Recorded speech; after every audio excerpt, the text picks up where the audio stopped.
ప్రియమైన దేవుని బిడ్డలారా, యేసుక్రీస్తు నామములో మీ అందరికీ వందనాలు. ప్రార్థన చేసుకొని దేవుని మహాకృపను బట్టి, వాక్యము ప్రేరేపణను బట్టి పరిశుద్ధాత్ముడు మాట్లాడలాగున ప్రార్థన చేసుకున్నాం. మహోన్నతుడా, ప్రేమ కనికరం కలిగిన దేవ, నీ పాదాలకు వందనాలు, స్తుతులు స్తోత్రాలు తండ్రి. మీ కృప, మీ వాత్సల్యతను బట్టి మీరే మాట్లాడి మహిమ ఘనత ప్రభావం పొందుకోమని నా ప్రభువుని యేసుక్రీస్తు నామంలో ఈ ధ్వని గురించి, స్వరము గురించి మాట్లాడగల సమర్థుడు నీవేనని నా ప్రభువుని యేసునామములో అడిగి వేడుకుంటున్నాము తండ్రి. ఆమేన్. చూడండి ప్రియ దేవుని బిడ్డలారా, దేవుని మహాకృపను బట్టి ఎంతో గొప్పగా మనము సంగీతమును బట్టి వారి వారి మాటలను, వారి వారి పాటలను మనం తెలుసుకుంటాం.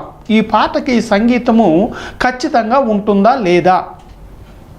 అలాగే మరి పాట పాడేవాడు సంగీతం కొంచెం తేడా వస్తే అతను ఇసుకించుకొని కోప్పడతాడు సంగీతం వాయించే వారి మీద. కనుక ఇక్కడ చూడండి ఏమంటున్నాడో, పర్వతముల మీద ఒకడు ధ్వజమెత్తుచుండగా, లోక నివాసులారా మీరు భూమి మీద కాపురముండు మీరు చూడుడి, బాకా ఊదినప్పుడు ఆలకించుడి. యెషయా గ్రంథము 18వ అధ్యాయము వాక్యము 3వ వాక్యము. మరి బాకా ఊదినప్పుడు, యుద్ధానికి ఊదినప్పుడు బాకా ఆ సౌండ్ వేరు కదండి, ఆ సౌండ్ వేరు, ఆ ధ్వని వేరు.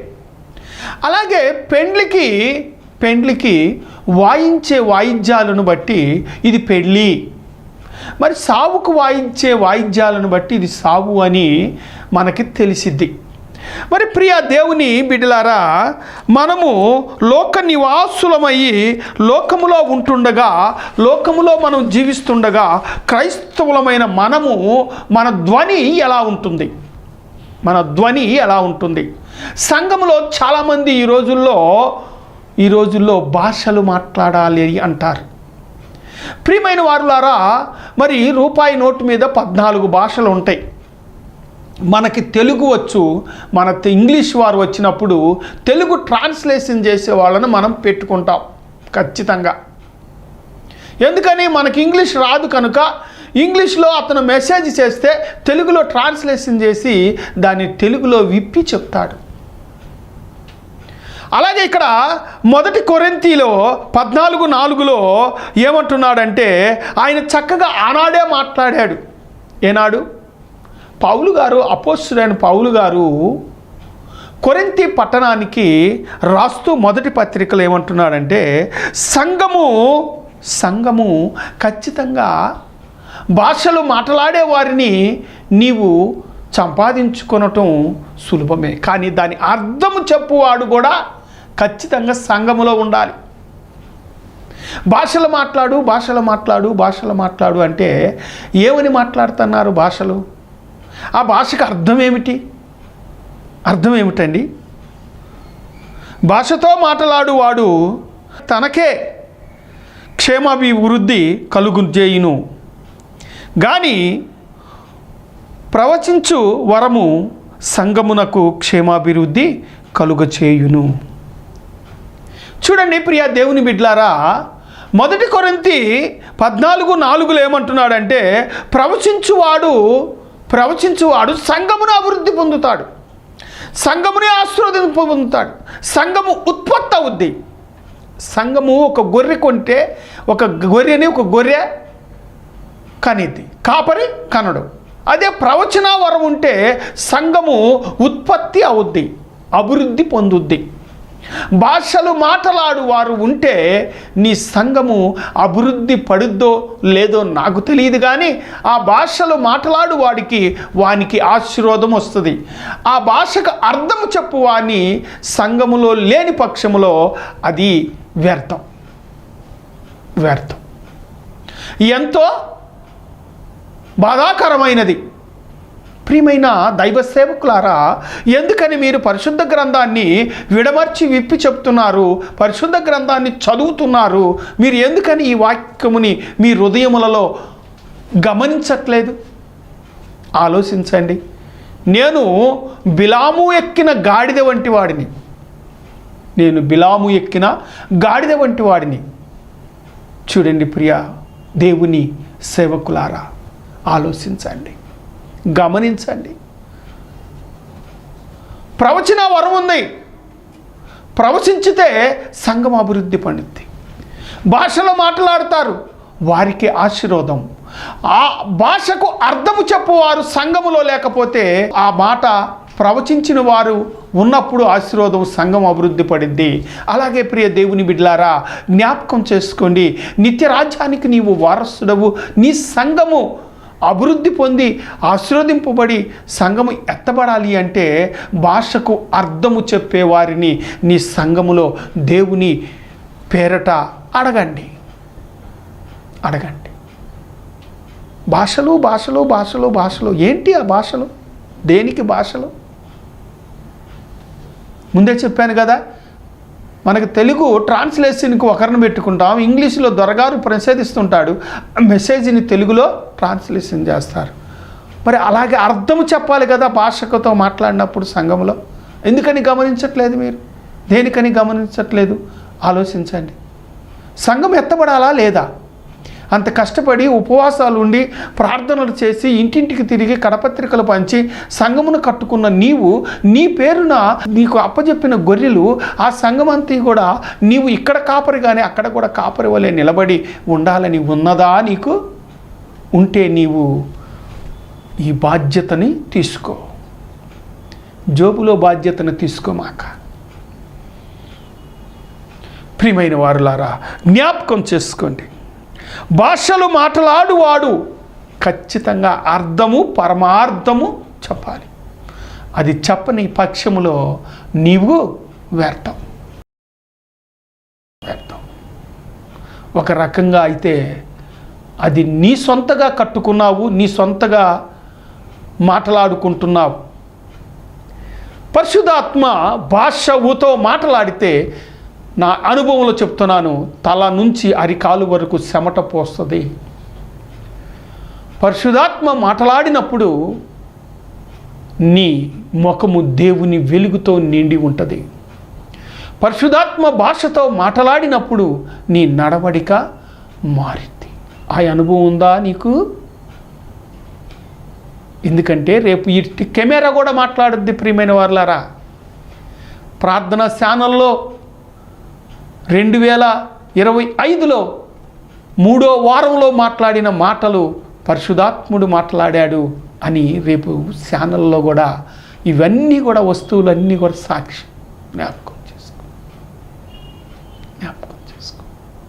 అలాగే ప్రియ విశ్వాసులారా, జ్ఞాపకం చేసుకోనండి, మీరు ప్రవచించు వరముని పొందిన ఎడల నీ వంశము అభివృద్ధి పొందును, ఆశీర్వదింపబడును, సంఘము వర్ధిల్లును. ఎందుకంటే ఒక విశ్వాసి ప్రవచన వరముని పొందుకొని ఆ ప్రవచన వరము ద్వారాగా అనేకుల గురించి ప్రవచించినప్పుడు ఆ ప్రవచనం నెరవేరినప్పుడు మేలు మనోహరము, సంఘానికి సంఘం అభివృద్ధి పడుద్ది, నీకు ఆశీర్వాదము కలుగుద్ది. అటు వరముని నువ్వు పొందుకుంటున్నావా? బాప్టిజం పొందావు, నీతిమంతుడు అయ్యావు. మరి నీవు వరాలు ఫలాలు పొందుకున్నావా? యెషయా ప్రవచించినప్పుడు ఆ ప్రవచనాలన్నీ కూడా మత్తయి సువార్తలో నెరవేరినాయి. అట్టి అనుభవము నీకున్నదా? అట్టి ప్రేమ ఆప్యాయత సంఘము కొరకు నీకున్నదా? భారం ఉన్నదా?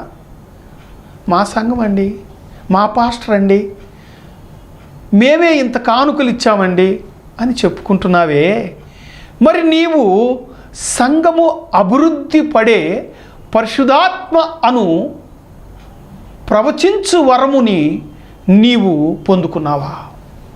ఈ రోజుల్లో సాతాను ఎక్కువగా కూడా వాడు చేరి అనేక మందిని బురిడి కొట్టిస్తున్నాడు. దేవుడు మాట్లాడటానికి నాలో ప్రవర్తన అనేది కరెక్ట్గా ఉంటే మాట్లాడతాడు.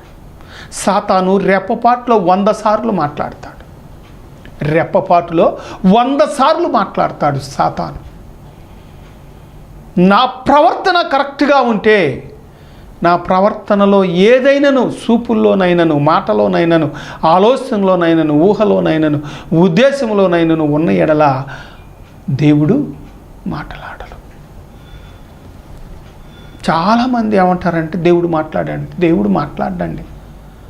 కొడుకుని విసిరించుకుంటేనే మాట్లాడటం, ఏమి లేవు కోప్పడితే.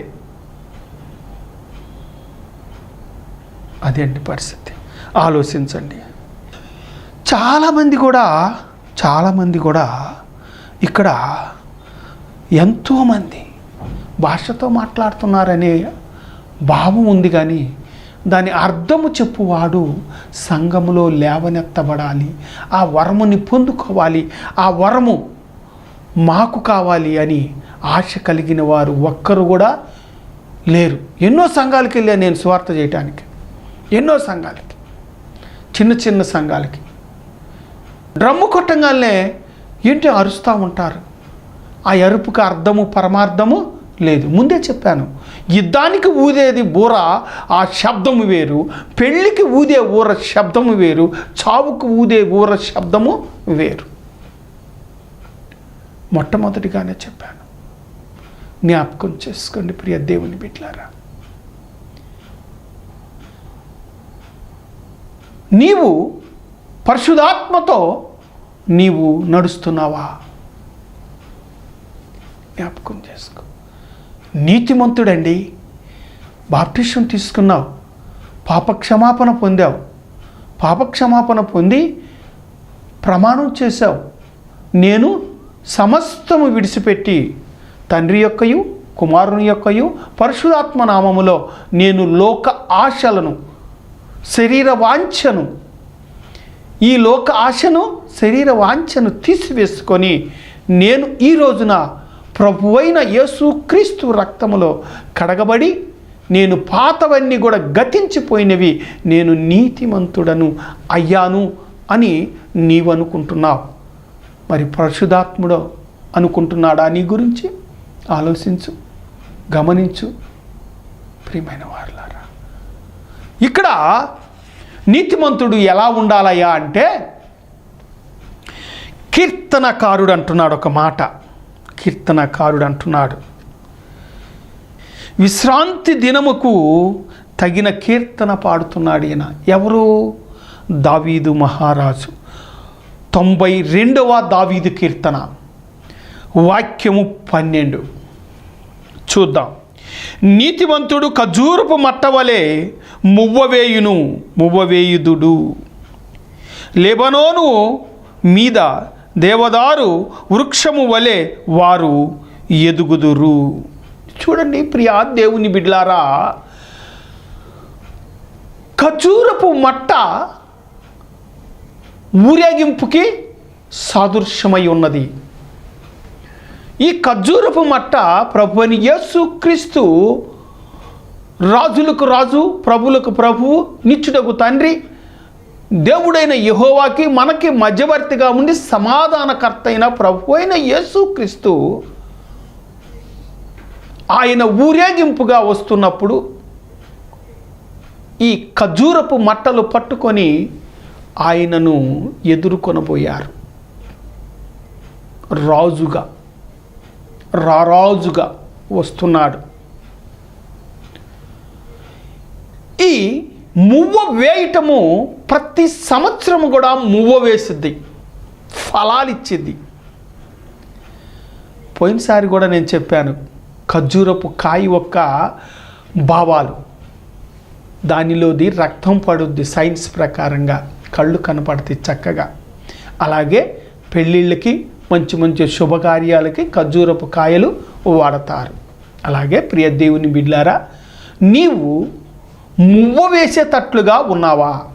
ఇప్పుడు ఈ భావం నీకు అర్థం కాకపోతే మామిడి చెట్టు గురించి చెప్పుకుందాం. ప్రతి సంవత్సరం మామిడి పండ్లు కాస్తాయి, ప్రతి సంవత్సరం పూత పూసిద్ది. ఆ పూత పూసినప్పుడు కాయ కాసిద్ది. మరి ప్రతి సంవత్సరము నీవు పరిశుద్ధాత్మలో నీవు ఆత్మ ఫలాలు పొందుతున్నావా? ఆత్మ వరము అనే ఫలమును పొందావా? పాస్టర్లకే కాదండి, విశ్వాసులకు కూడా అనేకమైన వరములు ప్రభువైన యేసుక్రీస్తు నామములో దేవుడైన యెహోవా ఖచ్చితంగా ఇస్తాడు. ముందే చెప్పాను కదా, ప్రవర్తనని బట్టి. ధనాపేక్ష ఉన్నవాడికి అసలు ఏం రాదండి, ధనాపేక్ష ఉన్నవాడికి రాదు. పైకి భక్తిపరులాగుండి లోపల లోకాశలు ఉన్నవాడికి ఏ వరము ఫలము ఉండదు. ఎన్ని సంవత్సరాలమ్మా బాప్టిజం తీసుకొని? అబ్బో, నేను 30 సంవత్సరాలండి. కనీసం 3 వరాలు పొందుకున్నావా? 3 తలాంతులు పొందుకున్నావా? సేవకులకు కాదండి తలాంతులు ఇచ్చేది. సేవకుల తలాంతులు వేరు, విశ్వాసుల తలాంతులు వేరు. విశ్వాసి ప్రవచించి ఆ ప్రవచన ప్రకారంగా నెరవేరితే సంఘములోనికి ఇంకొక విశ్వాసి వస్తుంది. అప్పుడు పాస్టర్కి ఆశీర్వాదం. తనుకి విడమర్చి వాక్యమును చెప్పి ప్రార్థన నేర్పించి భయము భక్తి కలిగిన మాటలు, ఈ రాజ్యము కాదు పరలోక రాజ్యము, కొత్త ఆకాశము కొత్త భూమి, ఆ రాజ్యములో నీ ఉండాలి అంటే ఇలా జీవించాలి అని వాక్యమును చూపించి వెళుతుంది బాధ్యత సేవకుంది. ఇప్పుడు గొర్రెలు మేపుతున్నాడండి, గొర్రెలు మేపుతున్నాడు, పంట చేలోనికి మేపడే గట్టమిటి మేపుతాడు. అలాగే పంట కోసిన తర్వాత గరికెను మేపుతాడు, పంటను పాడు చేయమండవు. సేవకుని బాధ్యత అది. మంచి నీరు ఉన్న చోటకు తీసుకుని వెళ్ళి నీళ్లు పెడతాడు. వాక్యమును నీరునివ్వాలి, ఆహారమును వాక్యము చెప్పాలి, ఉన్నది ఉన్నట్లుగా ప్రకటించాలి. పెద్దలు ఏమంటారో, నన్ను ఫోన్లు చేసి ఏమన్నా అంటారేమో అనేది నీవు సేవకునికి ఆ లక్షణం ఉండకూడదు.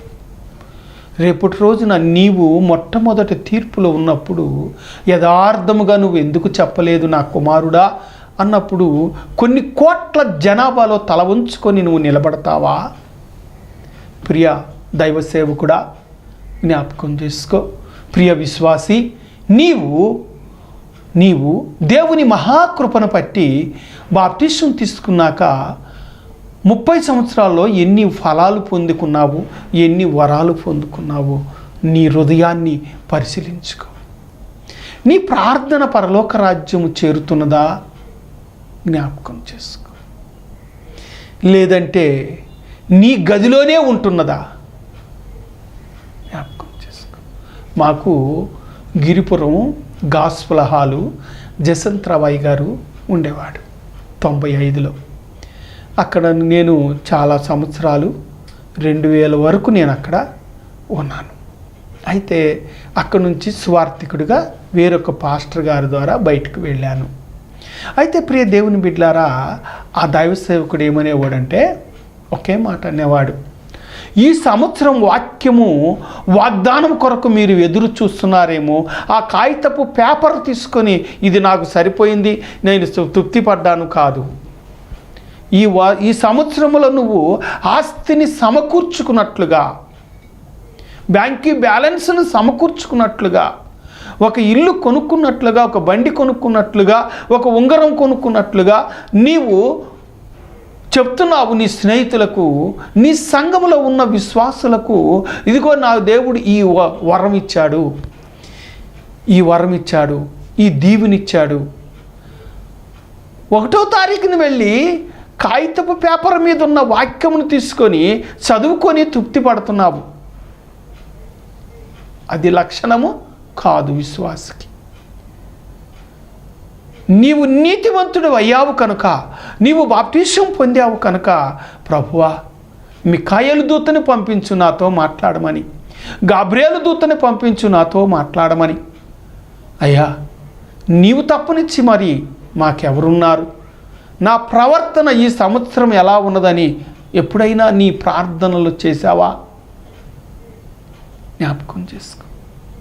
నువ్వు ఎలా ఉంటున్నావు?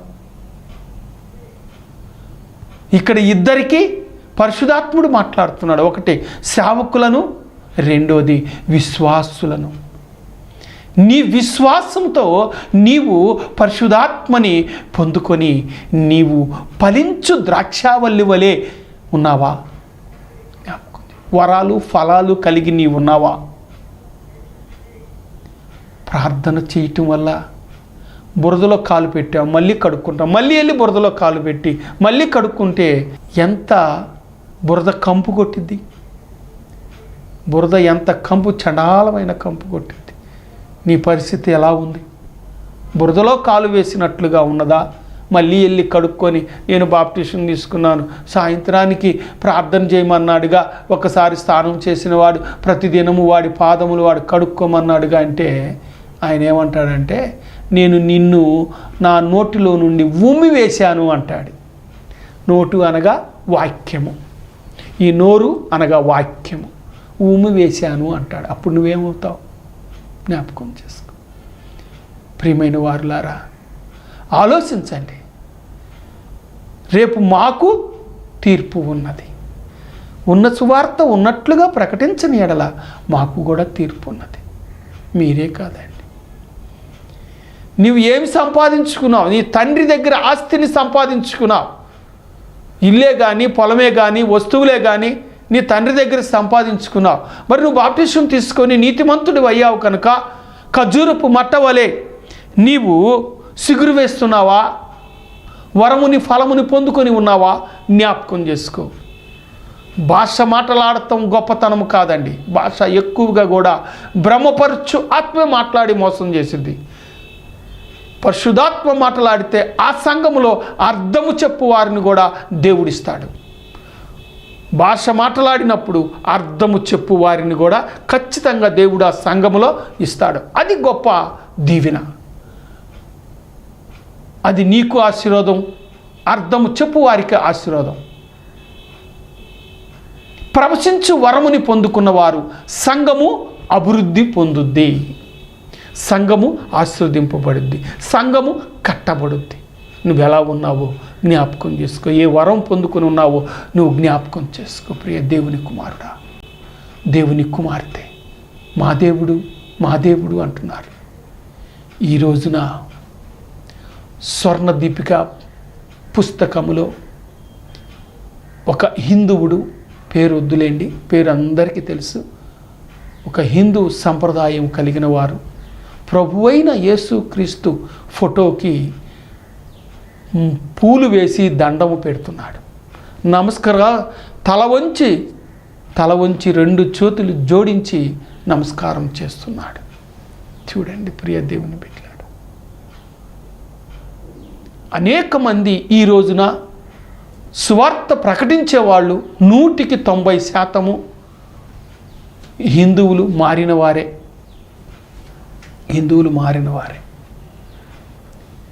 అలాగే కేరళ దేశంలో మొట్టమొదటిగా అనేక మంది మారిన వాళ్ళు బ్రాహ్మణ్సే, ఇంకెవరు కారు, బ్రాహ్మణ్సే. కేరళ మొత్తం కూడా బ్రాహ్మణ్సే సేవకులు, బ్రాహ్మణ్సే ప్రవచించి వరం పొందుకున్నవారు, బ్రాహ్మణ్సే పరిశుధాత్మ వరముని పొందుకున్నవారు, బ్రాహ్మణ్సే భాషలతో మాట్లాడి వరమును పొందుకున్న వారి మధ్యలో, కొంతమంది మధ్యలో నేను జీవించిన వాడిని. కనుక ప్రియ దేవుని బిడ్డలారా, ఆలోచించి మరొక్కసారి చెప్తున్నానని అనుకోక, సంఘములో భాషలతో మాట్లాడు వారు అది నీకు క్షేమము, ఆ భాషకు అర్థము చెప్పు వారికి క్షేమము. అర్థము చెప్పు వారు లేని సంఘము వ్యర్థం. అలాగే ప్రవచించు వరముని పొందుకున్నవారు సంఘమునకు ఆశీర్వాదము, నీకు ఆశీర్వాదము కలుగునని ప్రభువైన యేసుక్రీస్తు నామంలో ఈ సువార్త దండయాత్రలో అపోస్తుడైన పౌలు కొరింథీ సంఘానికి రాసిన మాటను ఇక్కడ వెల్లడిపరిచాం. 14వ అధ్యాయము 4వ వాక్యం, 1 కొరింథీల పత్రిక.